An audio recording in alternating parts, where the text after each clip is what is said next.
Everyone,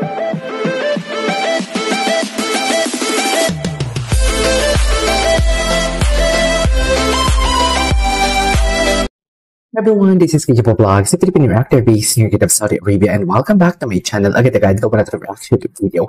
Ang barda kong violation, syempre hindi pa tayo tapos for today's video. So atake tayo kung atake. Mga mami, without further ado, let's start this reaction video. Umpisahan muna natin. Ay, kanina to. David Licao ko. Wala. Sorry pero pang fama talaga siya, no? Please, aminin naman ninyo yan, pang fama talaga siya. Ay, what's up, ha? POV, Diyos ko yan yung papapakin mo. Choice. Wait lang. Ay, pangkama talaga siya. Oo. Alam ko, oo. Ay, yung sa ano siya, Mr. Chinatown. Ang Mr. Chinatown ni David Licao po. Diba? Ano dyan, David? Licao ko, Mr. Chinatown. Mr. China. May nag-comment ba? May nag-ano ba? May nag-search ba? Ito yung mga hindi pa natin napanood. Ay, ito! Atake. Candidate number 12, David Licao. Atake. Isang bikini. Natingin. Pares. Hindi naman ako niyan, David. Pares. Number 12, David Licao. May pasantolan ba dito? Hindi naman ako niyan, David. Kili-kili talaga siya. Tingin naman ako niyan, David. Ay! David, patingin naman kami niyan, David. Ladies and gentlemen, ang pambansang binuo na kumpandero dati na Santolan Station. Hindi naman kami niyan, David. Baka naman. Chares.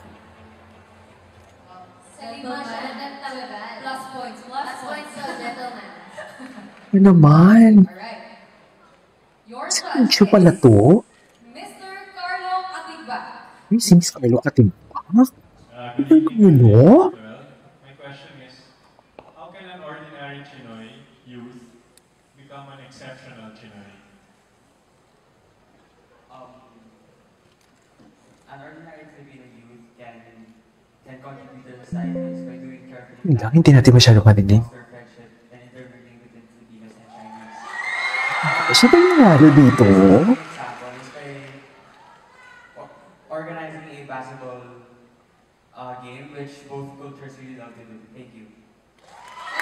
Hindi naman kami yun, David. Piranggot na laman lang naman yun. Philippines 2014 Dito na. first runner-up. First runner-up lang pala siya. Sila pa ni Siya po Shia. ay walang iba. Ito pa siya dyan. Kundi Sila pa ni Sian Lim. Diba? candidate Nagloko ang Sian. 12, Yes. David Ay, first runner-up lang pala siya. Sinong nalo? Sino ka nalo? Ano ba? Hindi naman kami yun, David. Mark Gan and Mr. Chinatown Philippines David, 2013 hindi first naman runner-up yun. Jerome Tan. Hindi naman kami yun, David. Ulit-ulit ka? Number 12, David Licao. Business administration student David keeps his body physically fit and healthy by playing basketball and Dito sa'yo. Ito sa si David. Ay, bakit baliktad? Diyos ko, kami pang mag-a-adjust. Ay, hello. Tax, dito talaga siya eh. Grabe talaga to eh. Yung mga pag-ganun-ganun niya. Tapos yung gano'n, no? Ang tinan mo. Yes, ladies and gentlemen.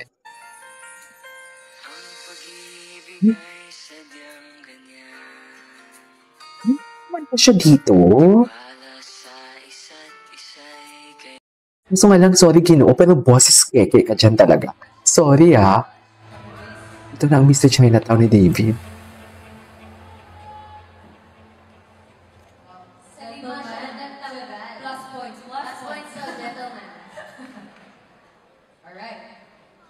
Your judge is Mr. Carlo Atibag. Mas malakas ang audio nito. Wala bang pa-swimwear dyan? How can an ordinary Chinoy youth become an exceptional Chinoy? An ordinary Filipino youth can contribute to society by doing carefully planned activities that foster friendship and intermingling between Filipinos and Chinese. Okay. This is specific Okay. Sana all. a basketball game which both cultures really love to do. Thank you. Thank you. Ang minadali naman. Anyways, punta tayo sa Barda. Kung ano yung bagong atake ng Barda. Wait. Barda. Patingin naman kami niyan, David. Please. Ito talaga eh. Aminin ninyo mga mami. Aminin ninyo talaga for today's video. Okay lang isang beses eh. Matatanggap ko yun pero hindi nga eh. Kasi in-contest ko talaga yun eh. Sa dinami-dami talaga ng kandado or padlock doon, Alex talaga ang na-captured ni Barbie Fortes. Okay lang yun eh. Pero kinontest ko pa din yun eh. Pero sige, given the fact na hindi niya talaga sinasadya na may Alex talaga doon. Okay, sige pagbigyan natin. Pero dear, sa pangalawang beses, Alex, hindi bro, yun totoo. Ano to? Ito lang talaga ha. Gusto kong gawa ng analysis. Kung matalino man kayo mga basher, gawa ninyo ng analysis. Yung una, padlock. Pangalawa, libro na may Alex. Alexander. Dear, okay lang din naman sana kung 2 beses nangyari yung Alex eh. Okay lang yun eh. Pero, David, ang pangalan, ang tawag ni Barbie kay Alexander. Ito nga lang, Alex ang tawag niya. So, paano naman hindi KJ? Nag-ano lang sabi ng mga basher, syempre, ano naman, di ba? Sabi ng mga basher, hindi KJ, ano lang yan, natsambahan lang yan. Wow! So, ang tsamba pala na tinatawag is sumasangkay sa Barda. Naniniwala ba kayo sa film?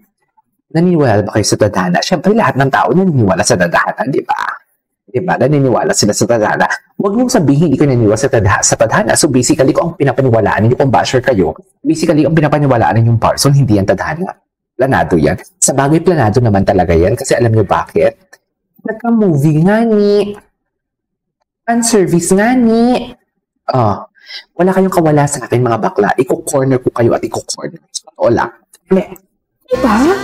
Puntahan mo nga muna natin si AC. Nanggigigil din ako dito kay AC.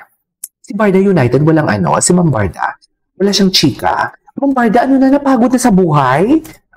Work tayo, oh. Ano naman Barda United? Bakit napagod sa buhay si Ma'am Barda United for today's video? Work tayo, oh.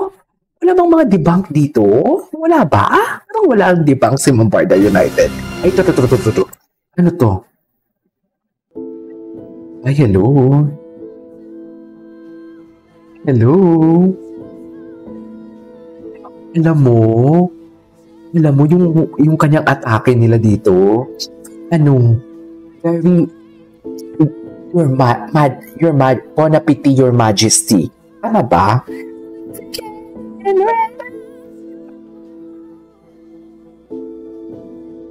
Okay. Fall in love.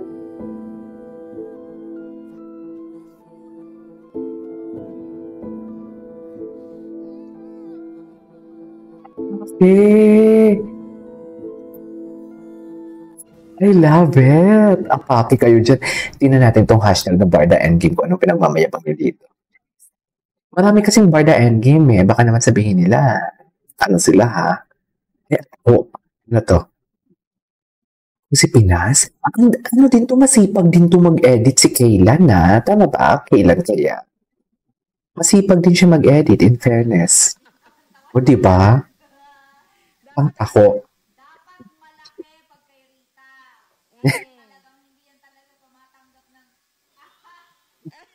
Sema din si Barbie.